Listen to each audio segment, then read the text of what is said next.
ఏదైనా వనములోకి వాడు ఎక్కడి నుంచి వచ్చాడనే విషయం గ్రంథం మాట్లాడట్లేదు. కానీ వాడు వచ్చిన మాట నిజం, మోసగించిన మాట నిజం, పాపం చేయించిన మాట నిజం, వాడు ప్రభుత్వాన్ని కూడగట్టుకున్న మాట నిజం. ఎక్కడి నుంచో అదే మనం ఏంటంటే వాడు ఎక్కడి నుంచి వచ్చాడనే విషయమే గ్రంథం మాట్లాడదు. అలాగే దేవుడు ఎక్కడి నుంచి వచ్చాడనే విషయం గ్రంథం మాట్లాడదు. యేసు ప్రభు వారు ఎక్కడో ఎప్పటి నుంచి ఉన్నాడు, పుట్టాడా ఉన్నాడా అనే విషయం గ్రంథం మాట్లాడదు. అలాగే పరిశుద్ధాత్మను గురించి కూడా కొన్ని విషయాలు గ్రంథం మాట్లాడిన చోట మనం మాట్లాడడానికి ఉండదు. ఏదో ఒకటి మాట్లాడాలి కదా, ఏదో ఒకటి చెప్పాలి కదా అని చెప్పేసి ఏదో ఒకటి చెప్పాలనుకున్న వాళ్ళు చెప్పేస్తుంటారు తెగించి. మనం ఆ త్యాగం చేయకూడదు. అది దయ్యం ఉన్నమాట నిజమే, కానీ దయ్యం కోసం లేని వచనాలు, వాడికి సంబంధించిన వచనాలు వాడిపై ఆపాదించి అబద్ధాన్ని ప్రజల్లో నాటకూడదు అనేది నేను చెప్తున్నది. ఉన్నమాట నిజమే, వాడు చేసిన మాట నిజమే, వాడు ఉన్నమాట నిజం, వాడు చేస్తున్న కార్యక్రమాలు నిజం.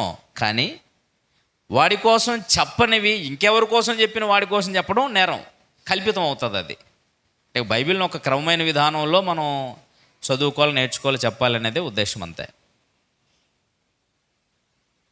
ఓకేనా? ఇంకే ఉందా?